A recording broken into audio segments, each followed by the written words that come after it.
Now, if you slice the golf ball, you have a steep shaft in the downswing, and maybe even you have a massive lack of compression going through the golf ball, well, I would give you this drill and you would improve every single one of those points by just doing this, what I'm showing right here.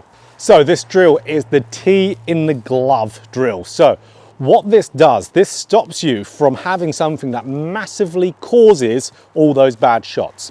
Because if you are cupping the left wrist in the downswing, so as soon as you're coming down the downswing, you're having this angle start to appear. Your club face is going to open, your shaft is going to steepen, and you are going to come into the golf ball with the club head first. So you're going to be early releasing or casting at it. So as I said, tee in the glove. This will prevent all of it. So we just put a tee in the front of the glove. And then what we do, we get up to the top of our backswing, we start our downswing now, and we create a gap between our tee and our forearm. So doing that, you're going to see that's going to do the opposite of cupping your left wrist. That's actually going to put your left wrist into bowing instead, which what does bowing do? It will strengthen the club face. So for you golfers with open club face, it's going to make it go a little bit straighter. It's going to shallow the golf club. It's a shallower in the golf swing, bow in the left wrist.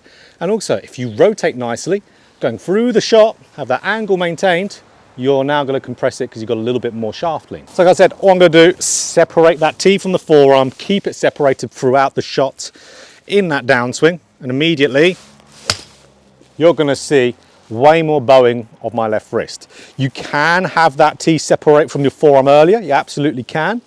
But let's say if you just want to work on it as a downswing move, it's a great trigger for the downswing, almost like revving on a motorcycle, for example. So getting in the good reps on there, lots of practice swings in between, absolutely. Getting that feel, really getting that separation. But here's the thing.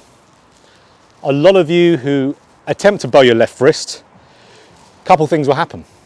You'll start hitting the ball way left, hitting it overly low as well.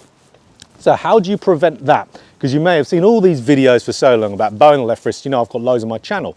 Okay, so one, if you are going to do this, you've got to have a standard or slightly weak grip. You can't be having a strong left hand grip, seeing most of your knuckles there. Can't be doing that. You will, no matter what you do, hit the ball low and left if you do that.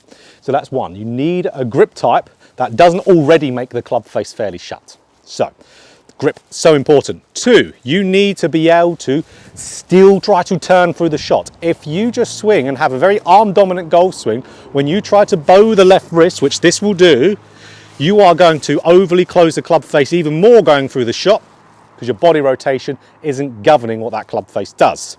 So you would again hit it low and left. We need to be able to rotate. That's why we want to shallow the golf club, because it facilitates rotation. That's why we want the club face in a squarer position, because then it can stay squarer to the arc so we can rotate better through the shot.